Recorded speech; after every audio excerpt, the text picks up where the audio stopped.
Good people. It is your boy, Cool McCain. Y'all know it's Wednesday night. We had a little game on Sunday. We're gonna talk about that.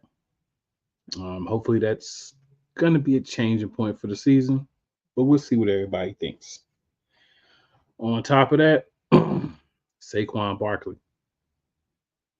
back in New York. I think there's a couple things to talk about with that. Some things that went on off the field, some things that went on the field, and another big game from Swole Batman. Right? Those things are important. But the biggest thing, we won.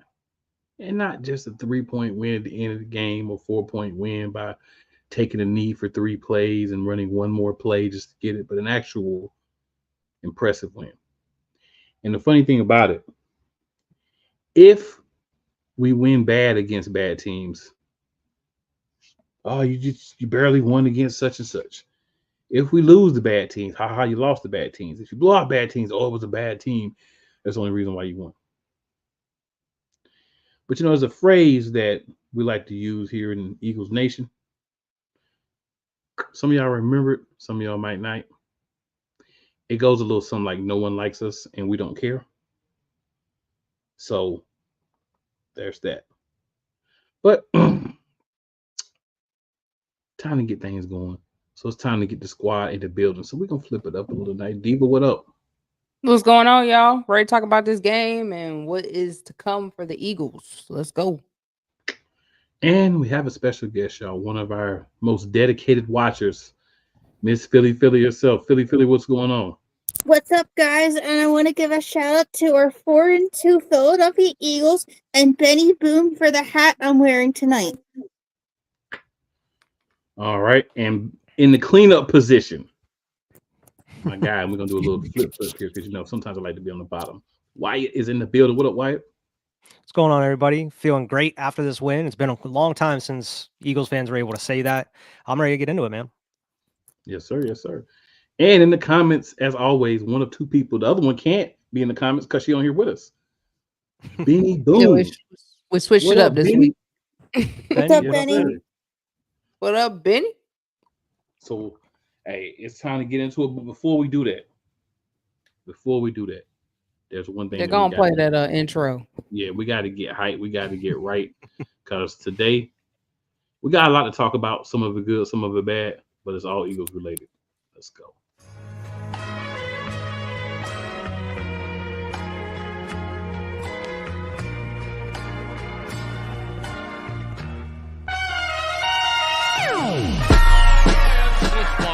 The kick is away, and the kick is it's gone! And the Eagles win! It's hard to come to South Philadelphia and leave here with the win. You just don't come to Philadelphia and leave here with the win. Eagles fans everywhere, this is for you. Let the celebration begin.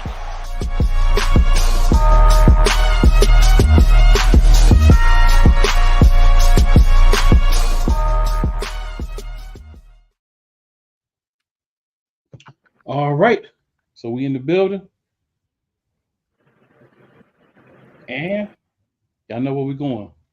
We go the same place every week. We got to get it started. We got to get it popping. We got to make things happen. There's only one way to do that. We got to get some updates. Right? Sometimes we tap in with you a little bit. What you I got for the updates? What you got for us? Yeah, we got another schedule change. The game against the Jaguars during Week 9 has now been flexed to the 4 o'clock. It was supposed to be that primetime game. Doug Peterson coming back to Philly and everything.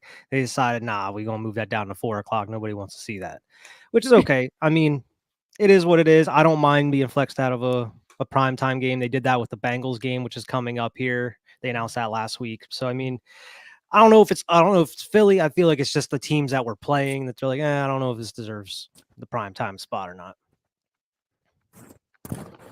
Yeah, that's 2 weeks in a row. We got flex from this coming week at 4:25 to a 1 o'clock game.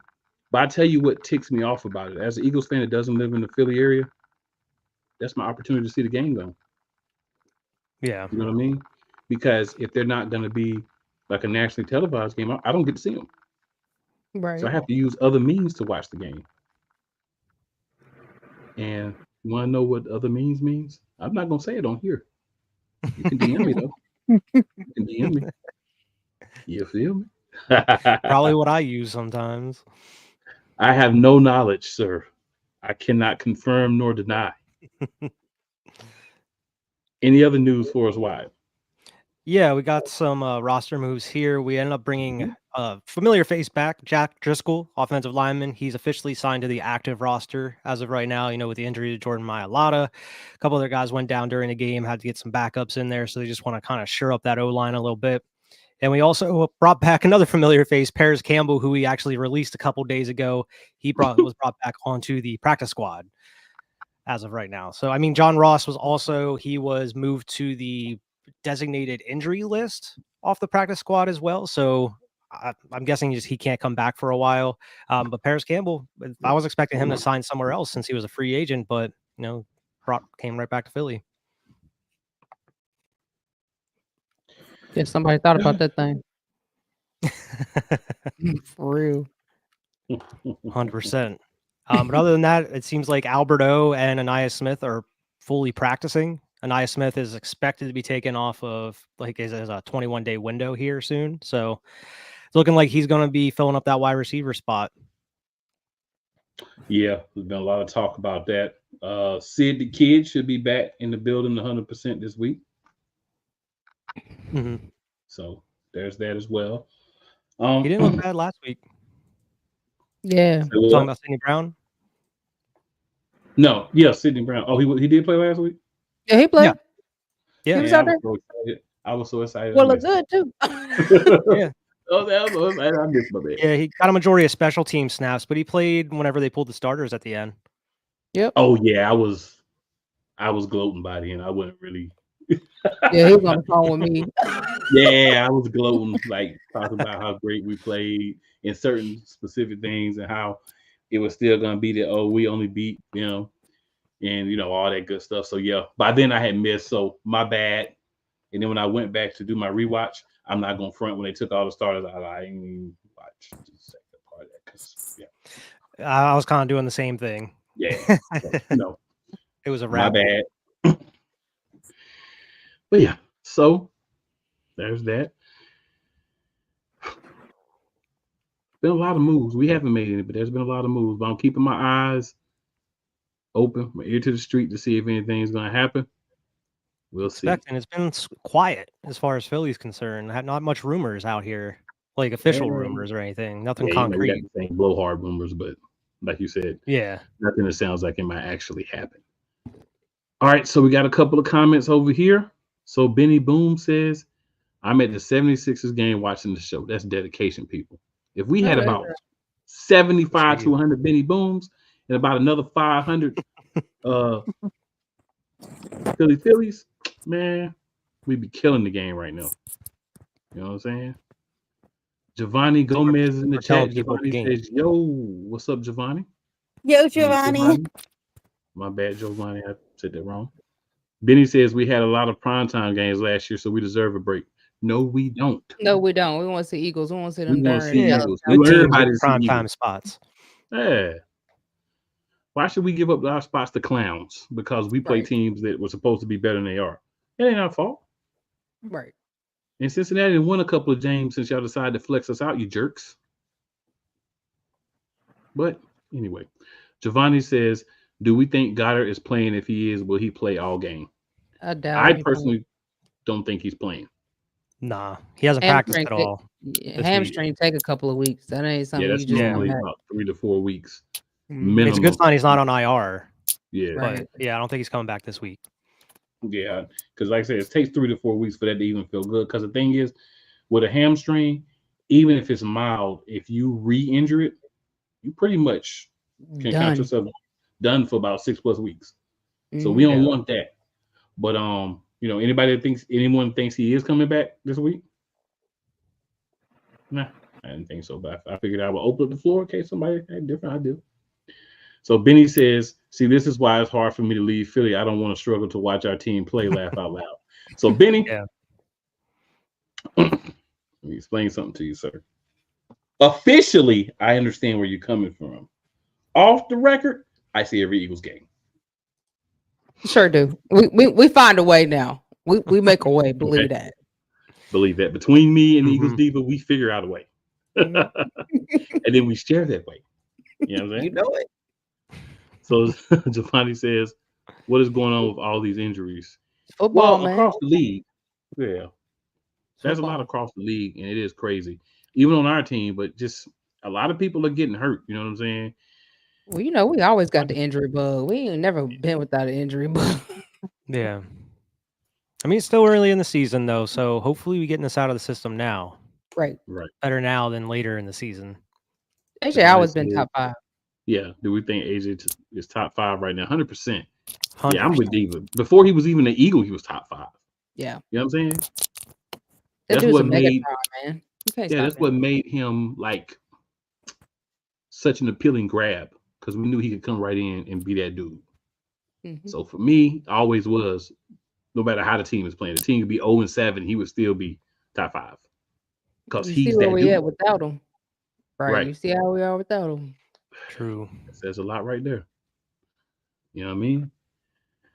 All right, so my fellow co-hosts for the evening, any other news that you'd like to throw out there? Nah.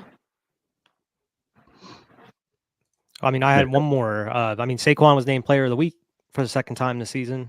The NFC Player of the Week. Saquon mean, actually we at that expect- Philly game tonight. He rang that bell. Oh, nice. So Benny says, trust me, I know that y'all do. I was in North Carolina last year and I streamed the Eagles game. Oh, you know. We ain't about to watch them Panthers. What we not about to do. We're not about to see Hello Kitty. Can't do that. No, Nobody sir. wants. Even Panthers fans don't want to watch Panthers. Listen, And I know cool in it's the the Eagles, same city as the Panthers, okay? listen, I just want to say, when I get on and listen to the local radio stations, I do it to laugh with giddiness because all they do is complain on the Panthers. The fans call in. So here's the best thing about it, right? The fans are starting to call in and say, we're just going to listen to your show and we're going to stop going to the games and we're going to stop watching the games because we're tired of seeing a train wreck. So when your fans are not even mad anymore, when they have just become completely numb to the ineptitude that you have as an organization. The Panthers fans looking like the Browns fans about 10 years ago when they could never win. All I want to see is if they bring out the paper bags, bro. I'm taking pictures. I will pay to go to a game if they say they're going to put on paper bags and take videos of it so that I can have it and share. I promise. Oh, that's you. the only Oh, other baby. time we'll watch the Panthers when the Eagles playing them or the Eagles are in Charlotte. That's the only time we'll see the Panthers. Mhm. So Giovanni says, what's up, Alyssa? What's up, Giovanni?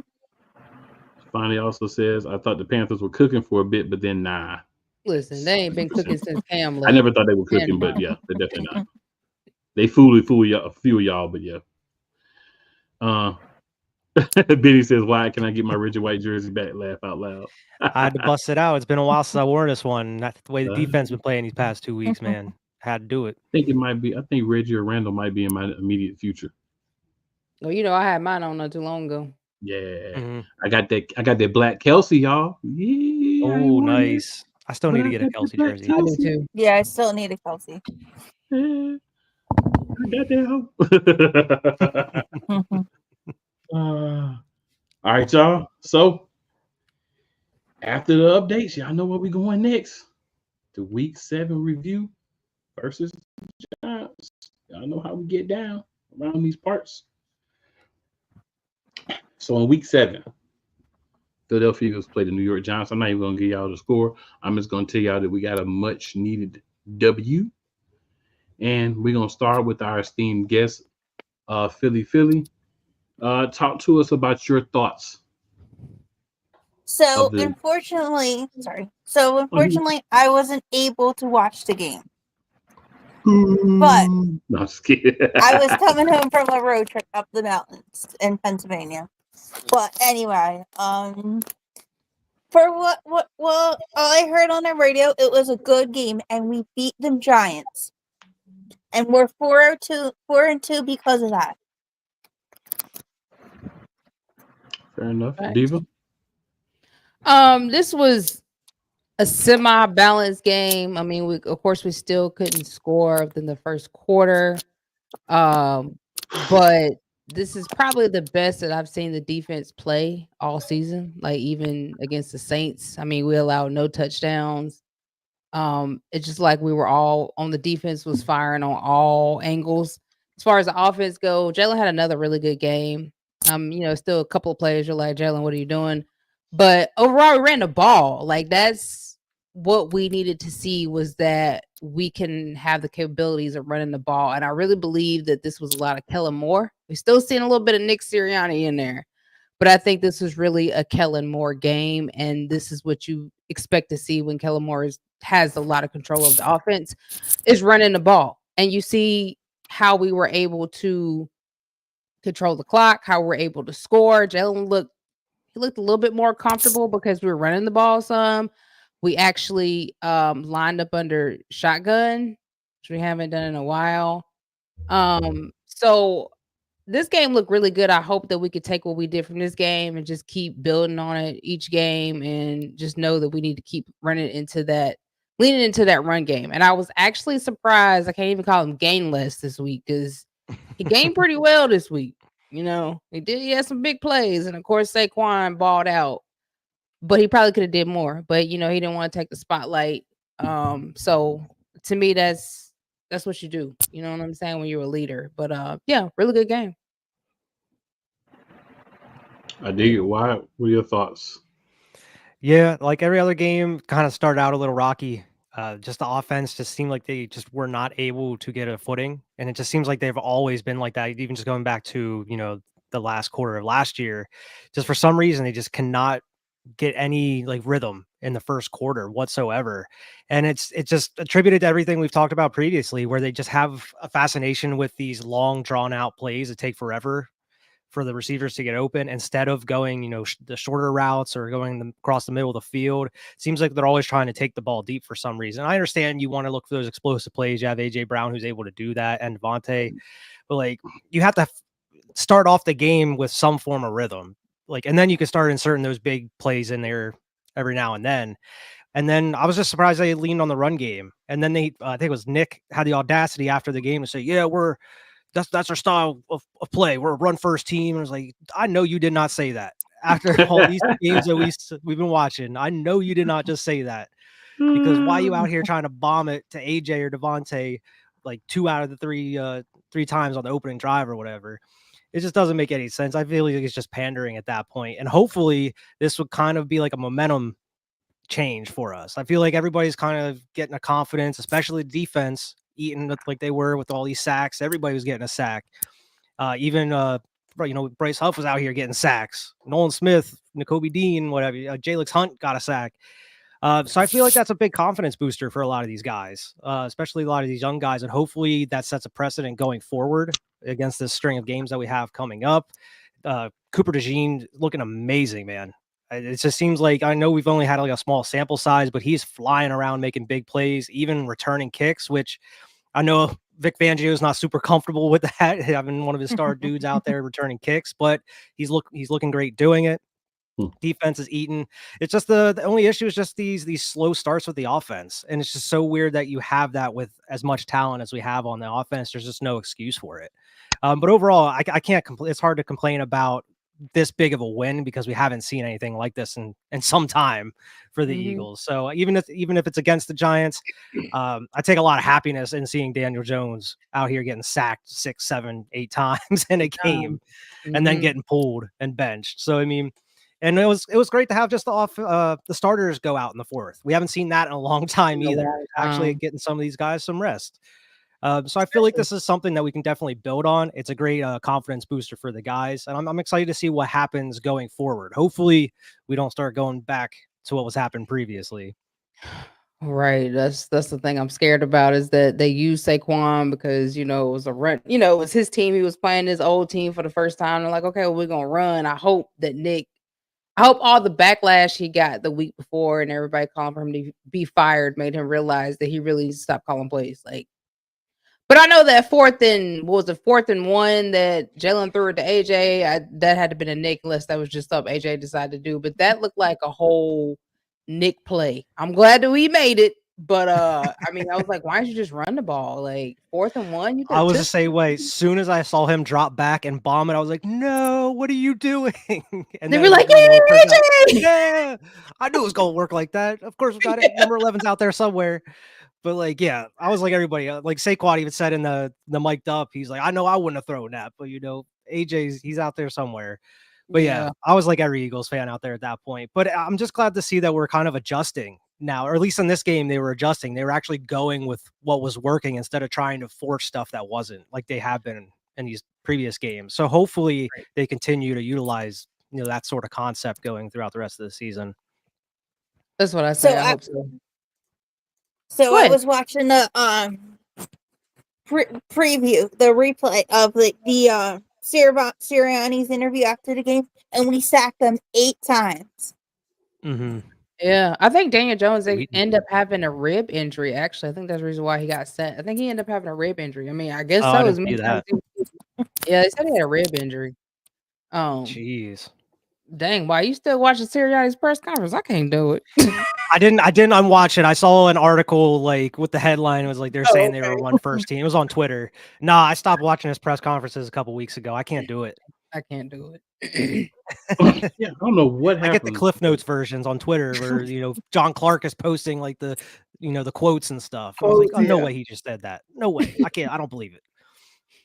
Yeah, I can't watch a Nick Sirianni press conference in full because I might just fly to Philly and just fight him. Like, for real. That's crazy. Throw hands. Come here, Nick. Yeah, come here. All right, so in the building. Says, yo, what up, What's going on, Giovanni says no cap, and that applies to so many things that we said. But he's talking about when the Eagles was going, but it kind of applies to a lot of things we said. All right, we got Little G Griffith in the building. Little G says, I'm a big fan of the Eagles 2024 season. Better Eagles better beat Bengals. Eagles 28, Bengals 10. Hey, we're going to get there a little bit, but I feel it. Benny says, Diva, did I not say that Barkley was going to run for 150 yards? He got 176. I said he would run for 152, Benny. But not, yeah, I feel you, Benny. Shout out to Benny. He hopped on with us last week. Made some things happen. Giovanni says, are we for sure saying Nick is getting fired no matter what happens? I'm not, sir, because this organization loves this man. Like the fans do not, but this organization loves this man. So I'm not going to 100% say he's going to get fired if we have a good season because he should, but this organization should have fired him last year. So the fact that he's still here tells me all I need to know. I mean, that's me personally. That's just how I feel. So Giovanni asked me Oh, go ahead, Wyatt. Giovanni asked. Oh no, I was just gonna say I think the only way he really gets fired is if there's another collapse, or if like for some chance we miss the playoffs, possibly make the playoffs and lose a playoff game. But I don't know about that. I mean, I feel like as long as we're winning games and it's not getting ugly and he's not losing the locker room, I don't know if there's a chance of him getting fired, unless there's huge fan backlash. Nick is the P. Diddy, okay? He's a diddler, all right? He moves and slides around, you know what I'm saying? It's going to take him a while to get caught, but yeah, so he's a diddler, okay? Know that. I'm sorry, y'all. So Giovanni says, aside from the Eagles, can we talk about the Cowgirls? They're garbage. No, sir. No, so sir. We'll just say they're garbage. Yeah. They're garbage. If you tune in here on Saturday night at 9 p.m., you can see the NFC Beast, where we will talk about the Arlington football team. But we're not going to give them the pleasure of our time here on Eagles Elite. Because we're elite. We'll give them the time when it's time to play. That's all time they get. Yeah. Facts. We're elite and they're garbage. Giovanni laughed at our comments about Nick. They are kind of funny. They have a lot of Nick themed hate. I'll make my comments about the game against the Giants very simple. We went out and we had our best game of the season so far, offensively and defensively together. We've complained on here every week that both units have not played solid together. We got that this week. Like I said when we first started. It doesn't matter if we beat them. It doesn't matter if we lose. It doesn't matter if we have everything. No matter what happens, they're going to hate on us. Giovanni, before you leave, we would greatly appreciate if you hit that sub button, that like button, and that share button. Yes, sir. Giovanni says, I'm out. You guys all have a good night. You as You well. too. But again, if you could hit that like, You that share, and too, that sub Gianni. button for us, it would be very, very appreciative. All right. So, I mean, that's the Giants game. I mean, that's pretty much what it is. No matter what we did, it was always going to be an issue. So we went out, we handled business, we did something that we all were hoping we could do, but all concerned we may not be able to do. We got it done. And when you get it done, that's what it is. You know what I'm saying? So moving on. Y'all know where we go next. Went ahead and flipped it up a little bit. And I appreciate y'all catching on to how I just flipped it up. Because normally we go to the performances first and then the review. I want to do it a little different this week. I don't know why I feel like doing a little different. All right, so this is an offensive or defensive player. You pick special teamer, coach, whoever you want to pick. Elite performance of the game. Philly, you are our guest. So therefore, I'm taking Saquon Barkley with that touchdown. okay. Diva, Man, I'm going to limb. I'm going to take Gainwell. he did game well. He earned the name tonight.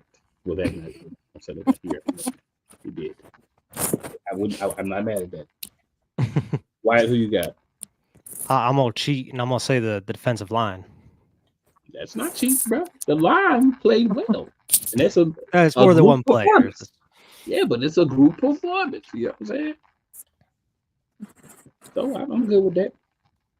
I am going to. There's several ways I thought about going, but I feel like there's one man that I have to give love to, because without him, this ain't the same team, and that would be one Mr. Aloysius Jenkins Brown himself. Mr. Always That's not open. his real name. AJ Brown. Mr. Always K open. always Mr. open. 2K. And you can say what you want, but my man will always open. Now the thing Always. is, we complained a little bit about one Mr. Hurts. He missed some throws, but again, a turnover-free game. So do we want him to take all the chances because we feel like he should from the couch, not being rushed, not trying to read the field, not being in the heat of the game? He wear the visor, and sometimes them things can get a little misty. You may not be able to see good. I'm not making excuses. I'm keeping it a buck. Do we want that guy, or do we want this controlled guy, 25 to 30 throws a game, no turnovers? We're leaning on the run a little bit, and we're even getting Gainwell, who I'm not going to say not, but I'm just going to say Gainwell, involved in the game as well. So for me, I like the version that we saw today or Sunday. I'm in my mind, we still Sunday, but the version that we saw Sunday, I like that, and I'm happy about that. All right, so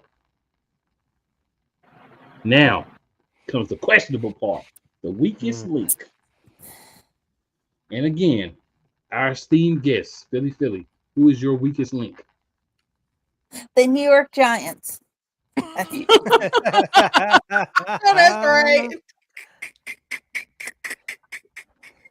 I She like ain't that. wrong. She ain't wrong though. Really ain't. Touche. Diva. I mean, that's a great one, actually. Yeah. Mine is no play slay. If y'all get that old man off that field, I'm trying to tell y'all. I am tired of seeing that boy go down 3 games in a row, limping off the dang old field, acting like he hurt. Boy, just trade that boy. We got what we need. Just go on and trade old man no play slay. Did she say no play slay? Yeah, She totally did. hey, looking like Ballberry now, man. Go on, just go on, man. Go on. No play slay. I feel like a t-shirt's coming. And it's just him walking off the field limping with his helmet off. Right. So picture him with his arm around somebody's shoulders. I'm underneath it. I ain't gonna lie, that's the pick I was gonna make with Slay, just because I couldn't think of any other player that would deserves to be on the weakest link other than like Sirianni if I want to throw him in there, because you can throw him in there any week, pretty much. But Yeah. I mean, yeah, no play Slay is perfect. So I keep forgetting his first name, but my man Johnson that came in to replace Fred Johnson? Yes, Fred Johnson. I'm not gonna dog Fred Johnson. He did okay, but you know who you're in relief of. You know what I'm saying? Decent game, but we could use a little bit more, a little bit more better timing. You had the whole week to practice with the ones, so we just need a little bit more. No flinches, no penalties. You know, you got to get them arms up. You're not him, but you're in a very important position for us. Was he in And there with my for lot out, Mailata? yes. And with my lot out, there's a lot that needs to be taken care of there. And you're the next man up. You got to get it done, my boy. I just So don't think that's his thing. I mean, because he played good when Lane was out. Like in Lane's position, he played really well. Maybe it's just the position change. Well, he's actually but the side of the field he's on my lot is actually where he plays. Lane side, he had to learn. But he played good on Lane's side though. Right, Yeah. but that's what I'm saying. But you're on the side that you actually used to play and you normally play. So that's why you gotta be my weakest link, because you where you supposed to be, and you look worse than you did when you was on where you were not supposed to be. I know Yeah. they keep talking about Jordan Davis and how who was that came in and did better than Jordan. I'm like, if y'all don't leave Jordan Davis alone, man, y'all don't leave my boy alone. I'm trying to tell you, I'm gonna fight somebody. Thank you, Benny, Fred Johnson. Which We also got to remember that the Giants, like as bad as they are, they have a good D line. They were do. one of the top teams in sacks this year so far. So I mean, it was kind of a tough task to ask somebody to go in on little preparation to go in and fill for Mailata on the blind side. I mean, it's fair, but like I said, he had the whole week of practice. So I mean, I'm not saying he was garbage, but I'm saying that he should have been better and a little bit better prepared to handle, you know, things where he was at. Yeah, but you know, man, Jurgens out here looking like a little Kelsey, a little bit out here sprinting with Saquon. He better. All them years he played up under Kelson, he better. And I know we moved on, but I put in the chat the video. Saquon on the side, he sees the play from Jalen Hurts to AJ Brown, and he's like, "Oh, go!" He's like, "I wouldn't have threw that." But that was I mean, it's 4th and 1. Yo, man, that boy good.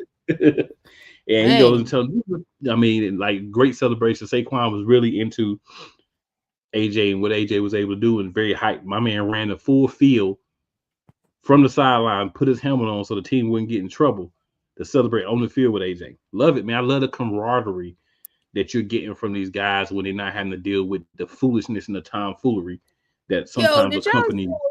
Did y'all see that picture of AJ when they did the tush push and that boy was just sitting there with his arms? Just sitting there with his arms crossed like that dude's stupid. Go say Saquon need to go over to Slay and rip that C off his chest. Say, I'm the captain now. Benny makes a good point here. Jordan Davis's reps have gone down, so when November and December comes around, he'll be fresh when they need him the most. Thank you. And see, that's Benny. Go ahead, Diva. Go ahead, Diva. No, go ahead, because you're gonna say what you already gonna say it. Go ahead.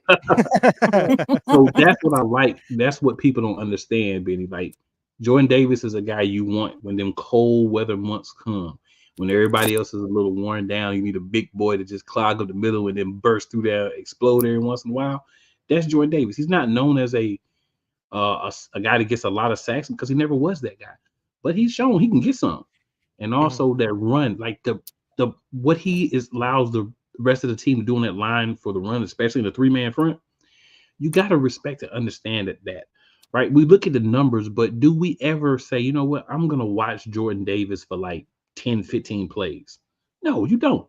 You know what you do? You let some dude from Philly who hates the whole team, hates his own life, hates the organization, hates that he lives in Philly, hates that he's American, hates that he votes for Trump and all that, tell you what you should and shouldn't like, and who you should and shouldn't like, and who's playing well and who's not. Well, I'm here to say this for you. You don't have to agree with any opinion that I have. You can think everything I think is stupid, but if you go out and form your own opinions, that makes sense. If you let someone else tell you how to feel, that's a problem for me. Listen, I if like you Seth don't Joyner, but he gonna Yeah. stop talking about my boy. Well, that's the thing. Some of these people feel like Seth Joyner mad because he's not out there. Like, I get that you want people to be certain things, Seth Joyner, but you're not in that locker room because they don't want you in there. Let's be a buck. They don't want you in there. And a lot of the reason why they probably don't want you in there is because of your mouth. So you're a guy that's part of the organization, but they don't have you in it. They don't bring you in the coaching roles. You don't go in and speak, none of that, because most of what you say about the team is you trashing the team. Why are you constantly trashing an organization that you're a part of? That was your lifeblood when you were in the league. Yeah, they played bad. We've trashed them, but we've also given appreciation and props when they played well. A lot of these people got to understand it's okay to dog them when they're down, but when they're riding good, when they have a good win, why are we taking the time to nitpick and say, oh, Jordan Davis only played X amount of stats and his PFF grade was 87, and that's Right. the lowest PFF grade he's had in 2 years. Do we care when we're winning by 24 points? Do we care? Seriously. I don't know about you. I'm happy that we got the win. I'm happy that we look dominant, and it was a divisional opponent. So let's not forget this is a divisional team. This is not just somebody out the blue that we're playing. This is a team in our division that plays us twice every year and always will. And they had the crappiest field in the NFL, and we got out without any major injuries. So these are things to celebrate. Yeah. But instead, Jordan Davis didn't get 5 sacks. Right. Really? Yeah. That's what we're doing? Same people that are saying, well, Hurts only threw for 114 yards. It's like, he didn't have to. They were running the ball. Right. He only threw can you believe it? He only threw 14 times. That is a record low for Jalen Hurts not to throw only 14 times. Like, that is No turnovers. But I agree with you, though, about Jordan Davis. Like, you can't make a player something that he's not. And I mean, Right. what he does is not going to show up on the stat sheet. It's not like the sexiest type of player out there, but he's a guy that's out there, filling the gaps. Like, exactly what you need. Same stuff he did in Georgia. I guess people ain't watch him in Georgia because that's what he did in Georgia. And said this is a totally different game and how they play the game since what you played back in the 80s, my bro. So leave my boy alone. Y'all gonna leave Jordan Davis alone. I'm gonna fight y'all with Jordan Davis. Yeah. I'm trying to tell y'all. When Jordan Davis is balling out, doing what he needs to do, that helps the other guys eat, like Jalen Carter or some of these edges. That helps them out with him doing his job. He doesn't have to be out there getting sacks every game. Facts. Agreed. All right, y'all. Y'all know what it's time for? Break number 1. And we're going to come back. We got a little interesting topic to discuss here. So let's get to it. Let's get things popping. Oh, yes. The tradition, the pageantry, the spectacle, the history, the slut. Wait. I gotta rep my brother's stuff right.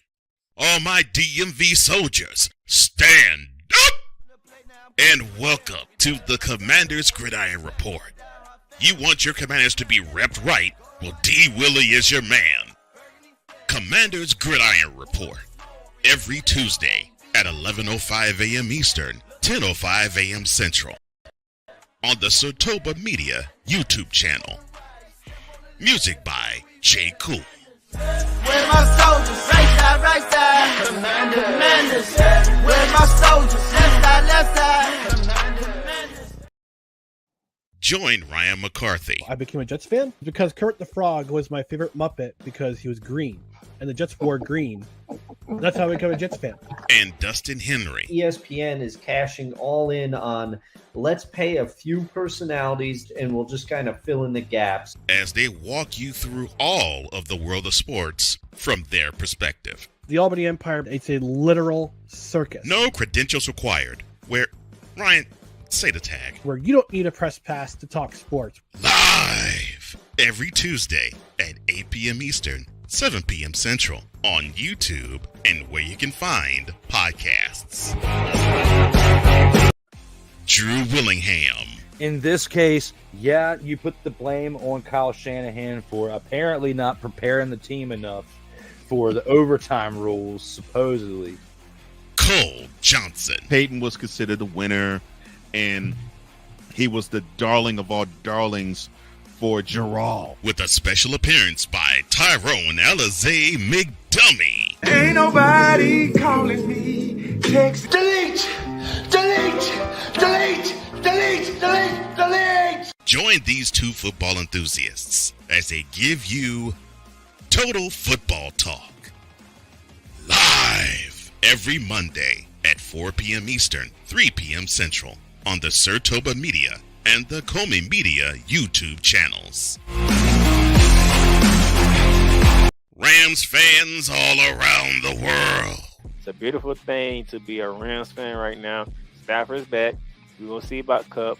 And running back Kerryon Williams to a return. Lend me your ears, or should I say lend Playmaker your ears, as he breaks down week by week everything in the Los Angeles Rams canon. Number 99, Aaron Donald. Can't wait for 2029 to come to know that you are going in the Hall of Fame, and it should be first ballot, no questions asked. Join the Playmaker as he breaks down everything Los Angeles Rams style in Ramily Talk on the Playmakers Blog Network YouTube channel and where you can find podcasts.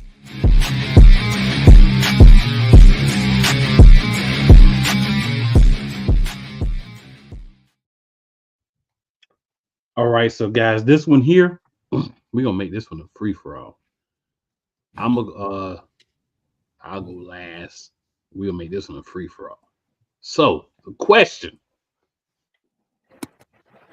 have the Philadelphia Eagles found the right synergy between Nick Sirianni and the coordinators?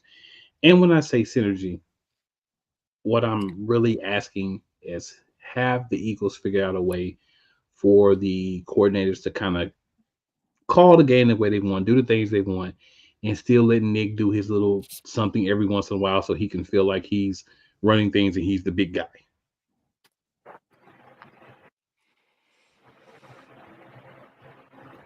Any takers? What have the Eagles found a right synergy between? Man, I gotta see more than just this one game. I can't even. I don't feel like I can truthfully answer that, because I feel like this was just the game that Nick kind of let Kellen Moore control, because we was going to use running game because Saquon was back in New York. Now if we do this 2-3 games out from now, then maybe. But I can't say it off this one game, because you never know when next week we can go back to doing the same BS we've been doing. Him calling stupid plays, interjecting all the time instead of letting Kellen Moore, do his thing as we see he can. He knows how to use the run game, when to use it, how to call plays for it.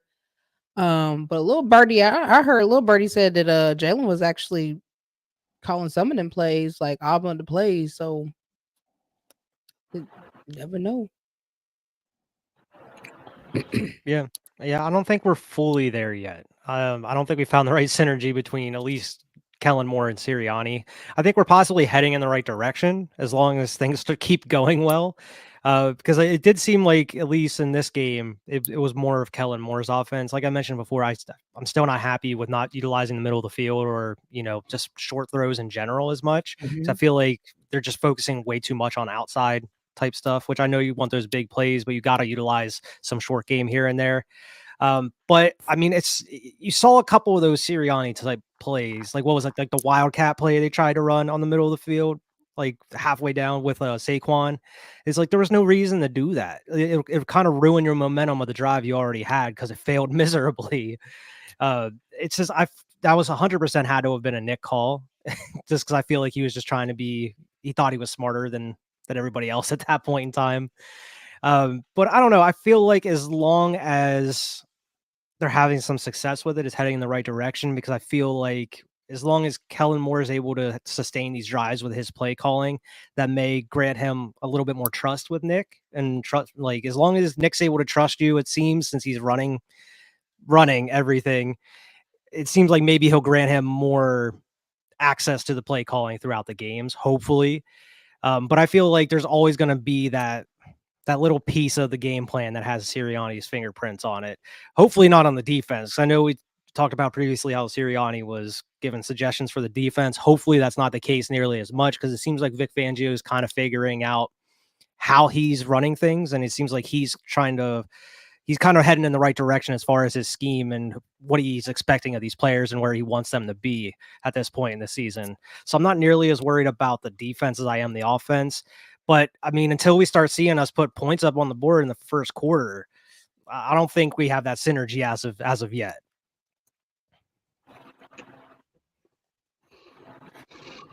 Philly, what do you got?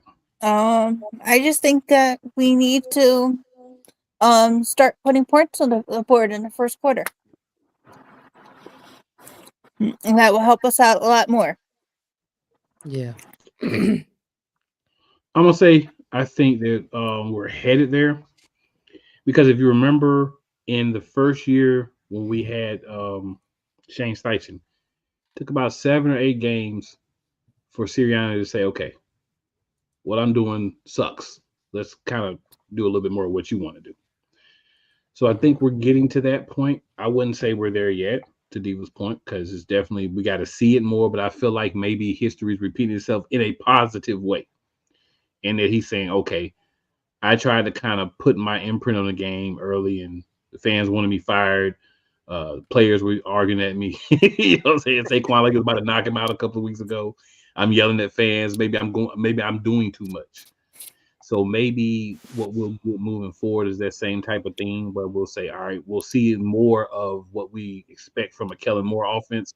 And of course, like Diva said, he's never going to completely just step back and let you do what you do.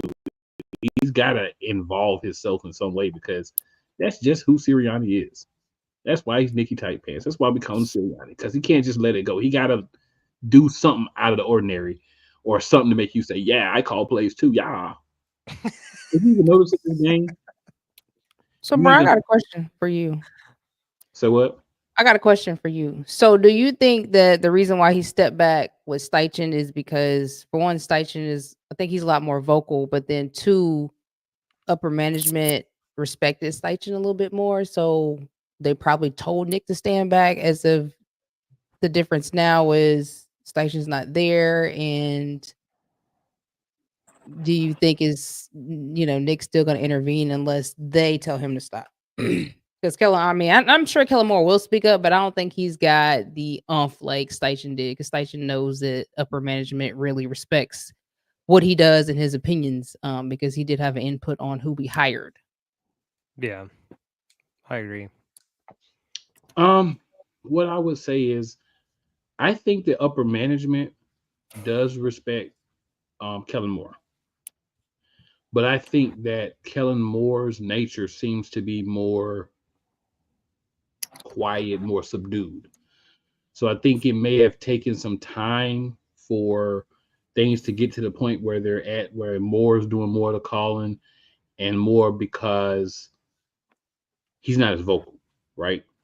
So I think he was more fine with letting Nick kind of do his thing a little bit, like, whatever, bro. If that's how you want to roll with it, we'll see how it works. And I think now we're getting to the point where maybe, crazy thing, maybe Nick sees, okay, I gotta do a little bit better. Like, we gotta do something different. And I think the tipping point for upper management above Sirianni to say, hey, you got to start giving more up, was him yapping at fans when we barely won a game against a Cleveland Browns team that we should have did like we did the Giants this week. So I think a lot of factors in my mind go into it, but I believe that he is starting to realize, all right, if I don't do this, I'm probably not going to be here, right? So I think in his mind, he's realizing, if I want to keep my job, I better kind of let this dude do what they brought him in for. Because keep in mind, he was part of the decision-making process to hire Kellen Moore, but it wasn't completely his call. Mm-hmm. That call was also shared by his big daddy, his diddler, Howie Roseman, the king diddler of the Eagles, because no matter what happens, he always survives. He's like a cockroach. That's because he's good with them numbers. That's why. How good with them numbers, and Lori likes that. So yeah. I just want to say it would be completely on brand for Sirianni to go through the debacle of last season, this offseason with, is Nick going to be fired or not? And then take 7 weeks into this season to finally be like, oh, maybe it is me. Maybe I need to change. Like, that's totally Nick Sirianni. Like, maybe I really don't know football. Locks everything out, and then he's like, wait a minute, maybe it is me. He has like midlife crisis, shaves his head, he's a whole different person. Well, maybe it He was did some say he things did. said in the office last week after he was yelling at the fans. So maybe Oh, I'm sure there were some things in the office after he's yelling at the fans. Because what you don't want to do is turn the Philadelphia Eagles fans against you, because they will be outside with signs talking about fire you all day. At NovaCare on Monday morning. And there They'll will be be a out there at campaign night, hashtag fire Sirianni on Facebook next week if you do the wrong thing. So you got to move the right way.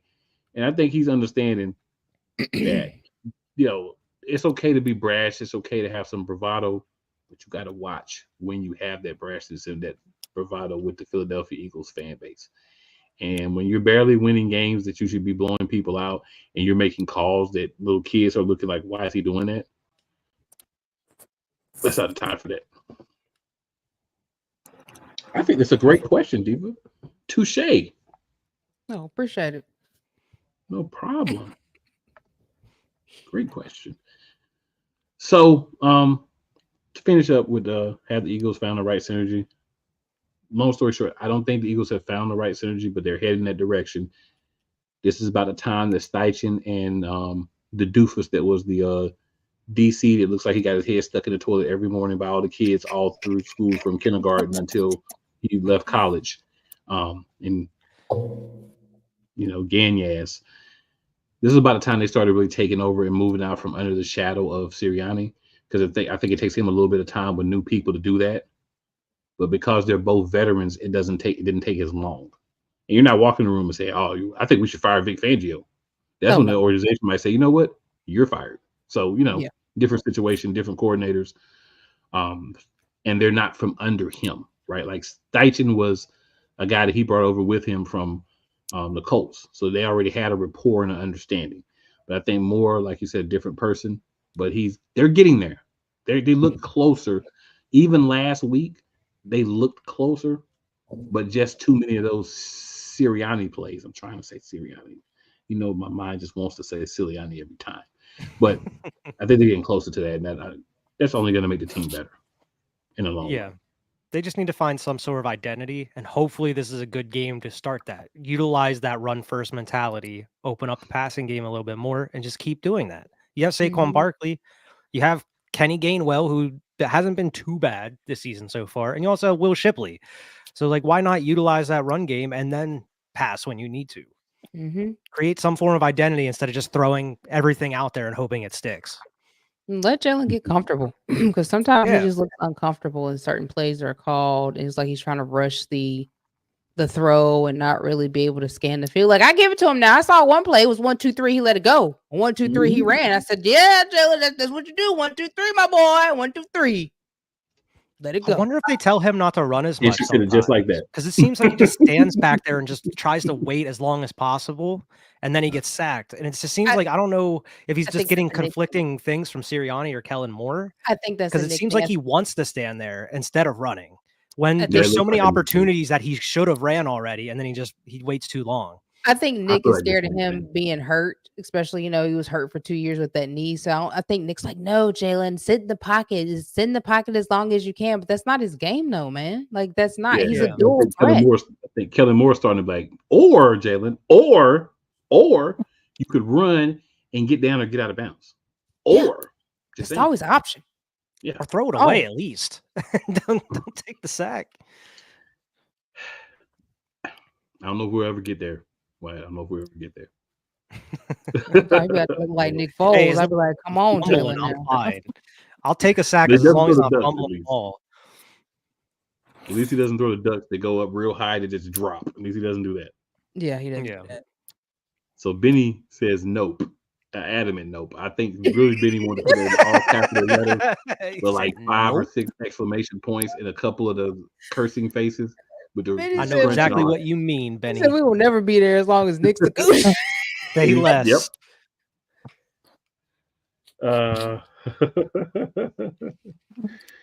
Snowman is in the building. He says, checking in. #Fly Eagles Fly. Snowmeezy, the snowman. Brian Snow. Racing us with his he on the Eagles team this week because and he a 49ers fan. He is.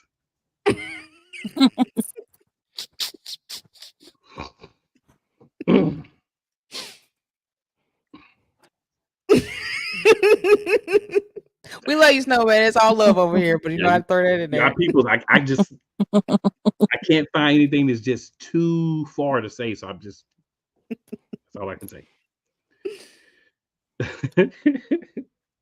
So yeah, we're gonna take another commercial break, and we're gonna come back, and y'all know what it is. We about to preview this. Some people say big matchup. The NFL doesn't feel like it's a big matchup because they just said we don't even want you at 425. Be gone to 1 o'clock somewhere in on ESPN 88 or somewhere like that. So that's what they did to us. We're gonna take us a break, come back, make some things happen. Cool McCain. You thought you wanted Gunther against Chad Gable, but you didn't. And I'm gonna tell you why. Chad Gable would take everything that Gunther's done and bury it. The Playmaker. It was on site. AJ Styles walked out there, seen LA like, oh, okay, then LA Knight hopped out the car, let's go. Break down everything in TNA, AEW, and all of the WWE programming. Join these two kings, monarchs of wrestling, live every Monday at 6:30 p.m. Eastern, 5:30 p.m. Central on the Play Caller Sports Talk YouTube channel. Poppy J. You got the option to cry for the government. You got the option to protest. You got the option to keep buying, but this is also an option. Wise El Jefe. We're the first tech geeks. We're the first gamers. We're the first everything. Everything. Like Gen X's, we are the ones. BS3 Network proudly presents the crew from the New York boroughs who never wants that smoke. Nah, they want that fire. Poppy J and Wise El Jefe. Fridays at 9 p.m. Eastern, 8 p.m. Central. Check your local listings for your viewing and listening pleasure. Whether it's the men's college game, The way that this season has been going, yeah, anything is possible. the women's college game, And how passionate Angel Reese was at that press conference, they got their mojo now. the WNBA, AJ Williams stood at 1 and 2, followed by Brittany Griner, Aaliyah Boston, Jackie Young, or the NBA. The Lakers had a 0.8 chance of winning. And then what happened in the fourth quarter? LeBron James by himself outdid the Clippers. You will get any and all of the information right at your fingertips or your earlobes. Join the Playmaker as he breaks down all things basketball in Shooting Lights Out on the Playmaker's blog, network, YouTube channel, and where you can find podcasts. Whether it's news, the largest egg producer finds bird flu in chickens at a Texas plant, weather, devastating tornadoes rip through the heart of the United States, inspiration, a breast cancer survivor completed the journey of chemotherapy and now begins a future one of matrimony, or sports. Michael Jordan is shown on a photo with Diddy. LeBron James has a video extolling the virtues of a Diddy party. This has been yet another Beating a Dead Horse presentation. We got you covered. BS3 Network proudly presents The Morning Shift with Cole Johnson, live every weekday morning beginning April 29th at 8 a.m. Eastern, 7 a.m. Central. Everything Boston. I love you morons. New Kids on the Block, New Edition. Dear whatever the law firm is. Sincerely, the U.S. Supreme Court. Ben Affleck, Matt Damon. Go yourself again, Jason Whitlock.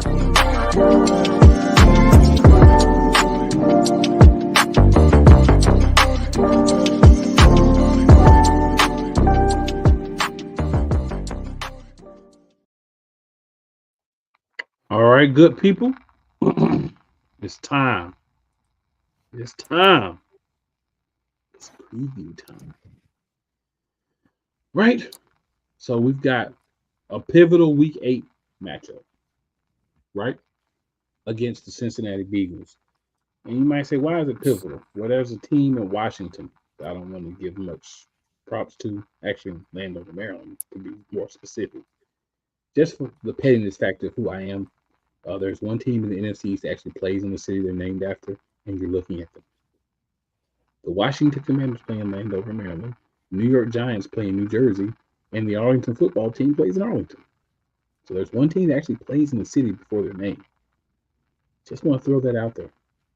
Pettiness, definitely. But that aside, digression taken care of now. Offensively for the Eagles, defensively for the Cincinnati Bengals. What do you think we will be able to do in this matchup to try and get a victory? I know what Diva's gonna say. I honestly know what Wyatt's gonna say. But we're gonna start off Philly. What do you think the Philadelphia Eagle offense, will be able to do to maximize their potential point output against the Cincinnati Bengals? Not too bad, but not very good defense. Well, what I think we need to do is definitely score in the first quarter, and we need to do what we did to the Giants and run that ball down the field. And no injuries this week. Hopefully no injuries. Fingers are crossed.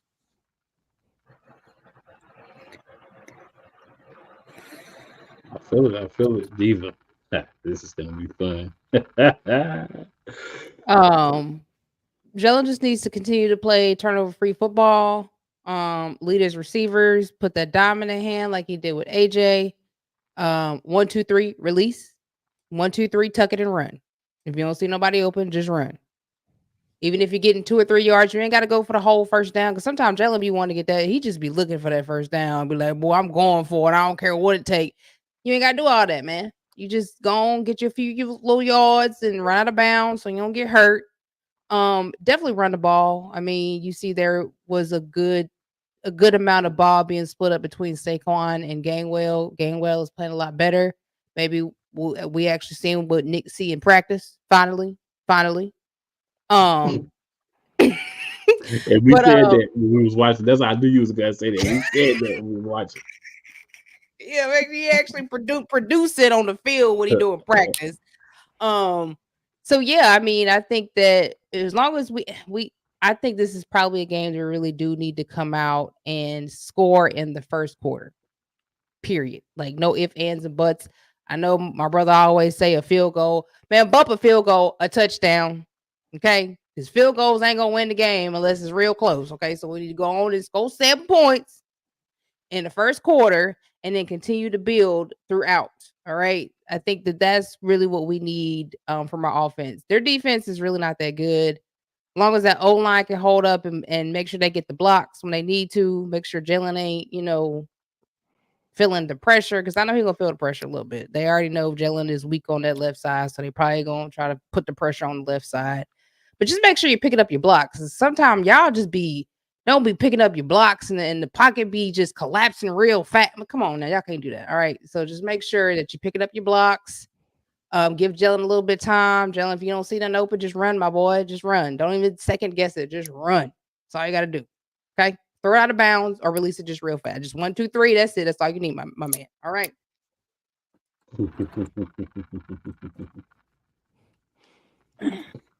Wyatt.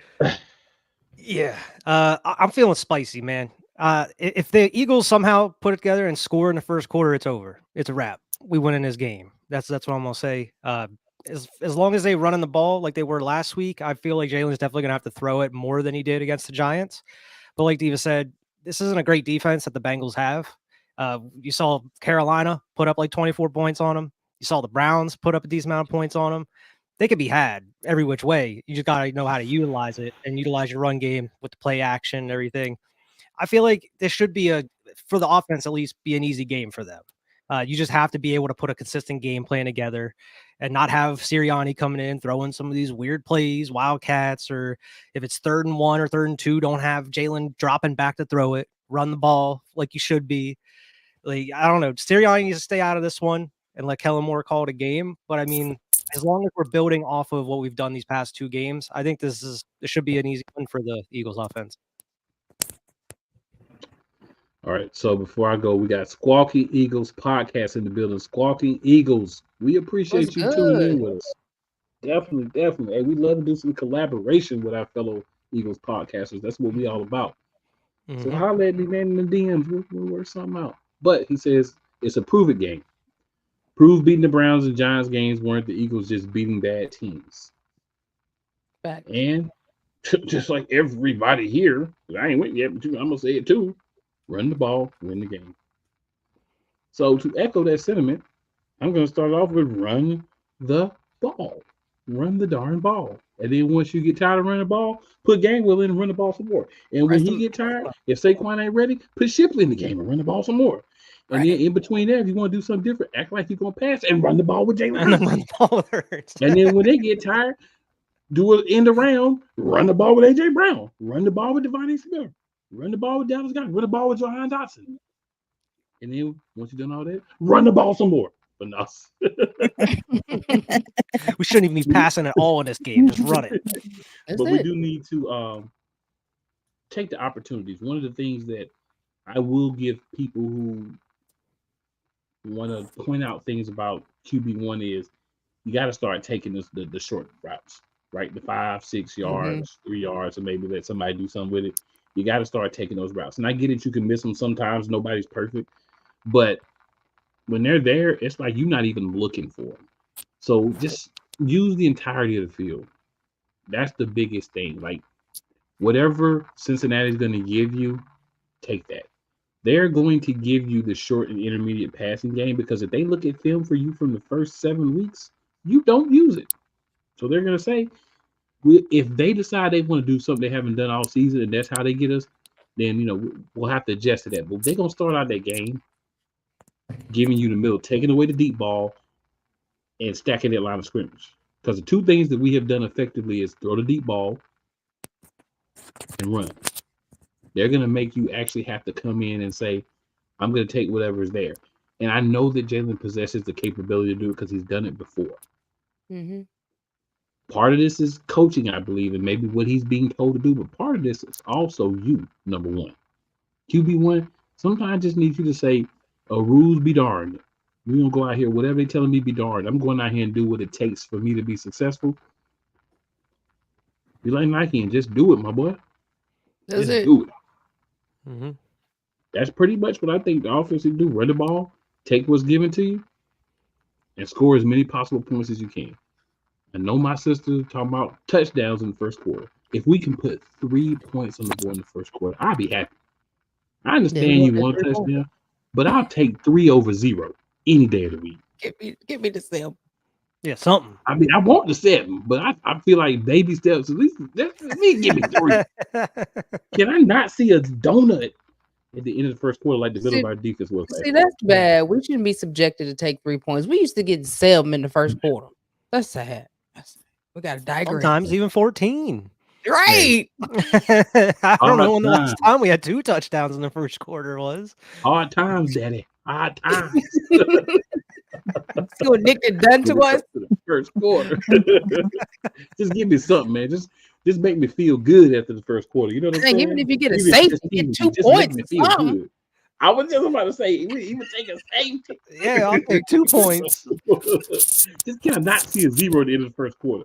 Can I go into a second quarter like, yeah, that's points. It's not a 0. You see them 2 points?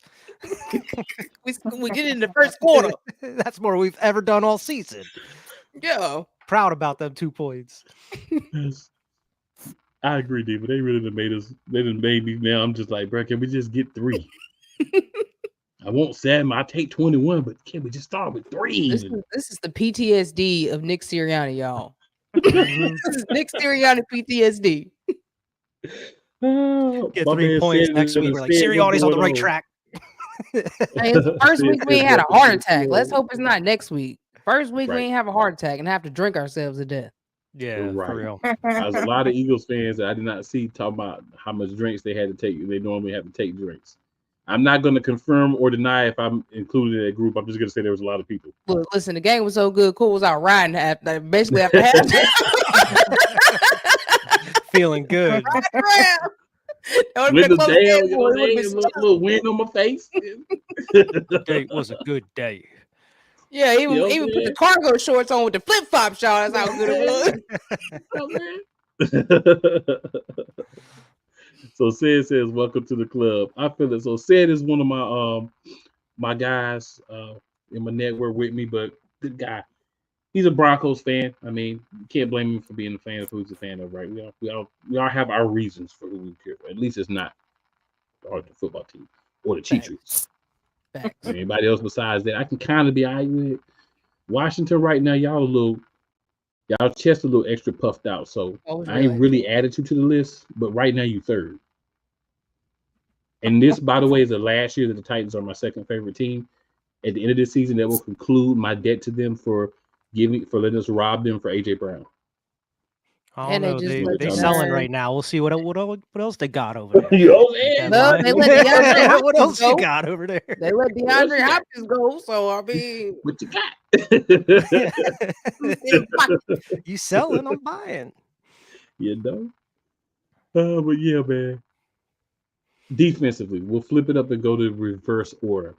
Philadelphia Eagles defense, Cincinnati Bengals, very potent, because I'm not going to try to take it away from very potent passing game when they block for the quarterback. When they block for the quarterback. I'll go last because I don't want to steal anybody's shine. And by the time I go, y'all be took half the stuff I was going to say, so it'll make it even better. Wyatt, we'll start with you and we'll swing all the way around. Yeah, I mean, like you already kind of hinted to, the Bengals don't have a great O-line. So, I mean, for some reason, they've had Joe Burrow for how many years now, and they still haven't been able to shore up that O-line for him. But, I mean, I fully expect them to come out and kind of do similar to what the Buccaneers were doing. Just, quick release passes, like these little short routes to get them started, utilize the run game, stuff that we should really kind of be doing when we start out these games that we don't do. We don't instantly go through these huge plays, but I expect them to get the ball off very fast, try to get it to his weapons as quick as possible. We're going to have to play up on these receivers a little bit more. I saw they were getting a little comfy last game, even though it was the Giants, they're getting a little comfy playing about 10 yards back. I don't want to see any of that. Hopefully Slay, I hope he's not hurt, but dude, you maybe sit this one out. Maybe you should not be starting. Get Isaiah Rodgers or Ringo in there across from Quignon. But I think this is another game where the defense should be eaten, especially coming off of two great games as far as the defensive line is concerned, getting sacks. They should be out here eating Joe Burrow alive.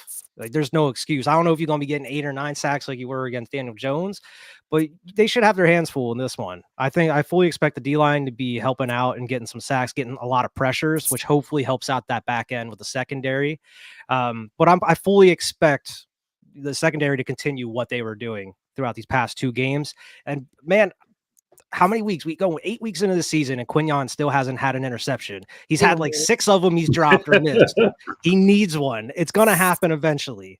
And I'm just going to keep saying until it happens. This is the game where Quignon gets his interception. It's going to happen eventually. But I fully expect another decent amount of sacks in this one. And I feel like that's going to be the real outlier. If they're able to get home and put pressure on Joe Burrow, that's going to make the huge difference in this one. So the Bengals O-line is trash. Don't let my brother fool you. They trash. Okay, they're hot trash. But but what I think that the D line gonna eat. I really think that that's what they're gonna do. You just gotta watch Joe Mixon. We definitely gotta shut down that run game with Joe Mixon. Joe Burrow, you put pressure on him, then he gets scared. He like the rest of them. So make sure you just keep pressure. I think the D is finally started to gel together. I mean, because we had a bunch of new pieces that we had to add, and so that takes time to gel together. But I feel like now they're finally starting to gel. They're finally starting to catch on to Vic Fangio's style of play.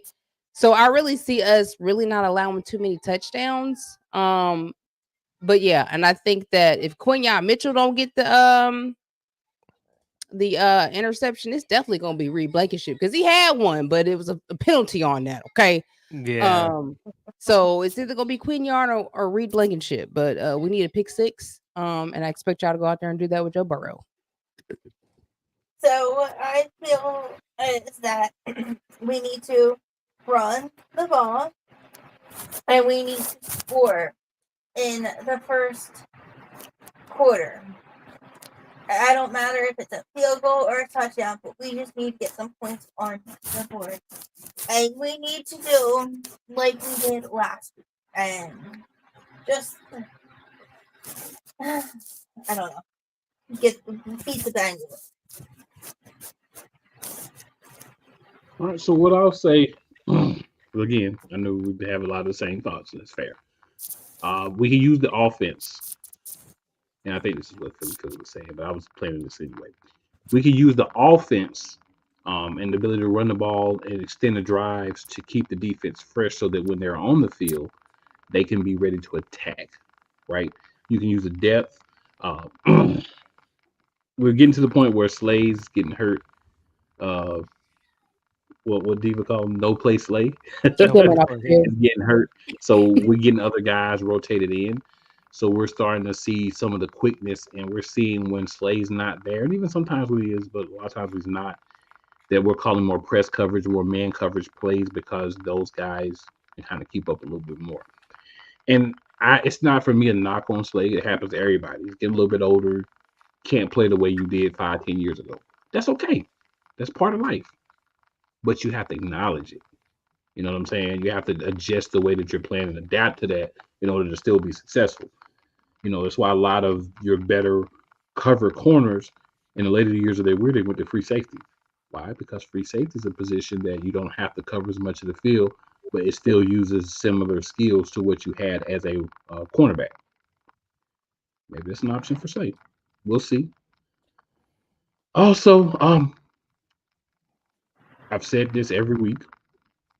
Disguise what you're doing. Doesn't matter if it's a guy that's been playing for 12 years or a guy that's been playing for 2 weeks. Disguise what you're doing. Look like you're going to bring pressure when you're not. Look like you're not going to bring pressure when you are. And this works on offense and defense. Same formations do different things out of them. So the offense sees you line up in what you did all-out blitz with in a nickel the last time you did. This time, you're not going to blitz at all. You're going to drop back in coverage and just rush our front three and maybe one of our ends. Things like that. Keep them guessing and make sure that you cover the wide receivers.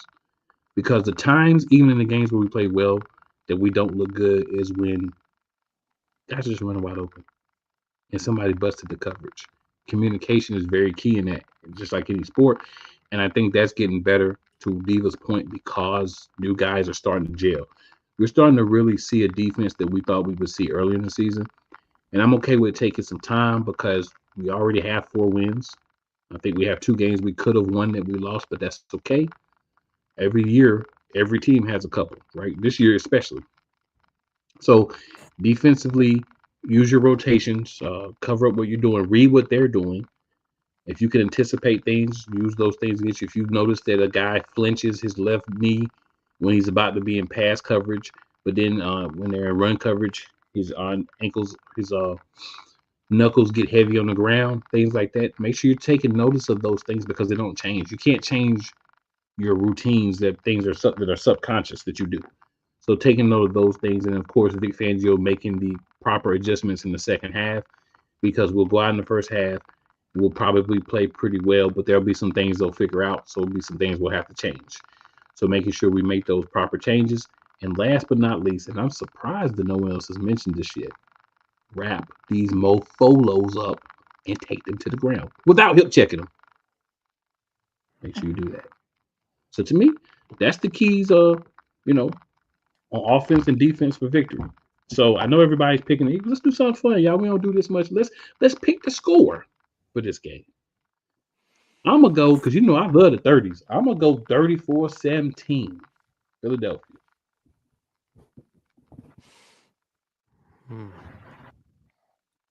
Philly. I'm gonna go 24-12. Okay.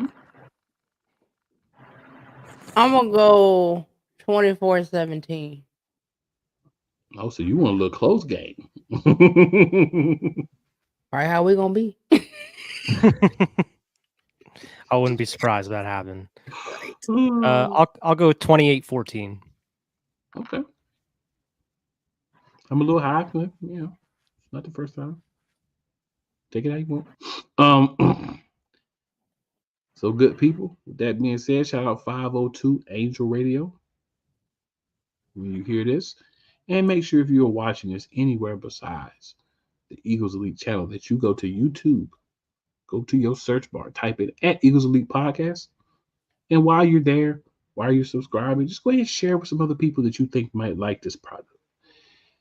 And if you're listening to this anywhere besides Shady Sports, go to X Shady Sports Network on YouTube. Do the same thing. A couple more things that need to be said. But before those things are said, anyone have any last comments for the evening? Go Birds. Fly, Eagles, fly. Don't give us a heart attack this week and make us drink through halfway through the game. Please. Go Birds, and I'll be in the chat next week. Thank you for coming, Philly. We Yeah. appreciate you. Absolutely. And I can't wait to get to it next season. Be on next season.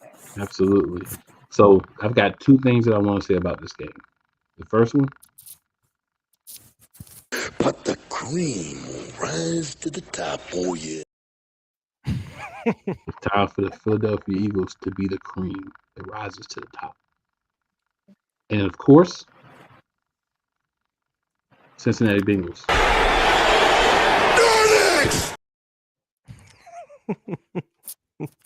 And we've got a couple of more comments before we end it. Benny Boone riding with us the whole show from the Philadelphia 76ers game. Y'all understand the level of appreciation for what we do that it takes for somebody to do that? He says 35-28. And then Squawky Eagles podcast says great conversations. Appreciate that, man. Appreciate that. Hit me up, Cool McCain on Facebook. We'll get something cracking. Thanks for All tuning right, in. guys, with that being said, two last things. Make sure you tell 4 people that you think are your friends. They may not be, but maybe they are. And 4 people that are your enemies. Just because they may or may not like you does not mean they will not like us. And it's never where you start. It's always where you finish. And in the words of my co-host, and again, thanks Philly for coming on with us. Hashtag be elite. Hashtag fly Eagles fly.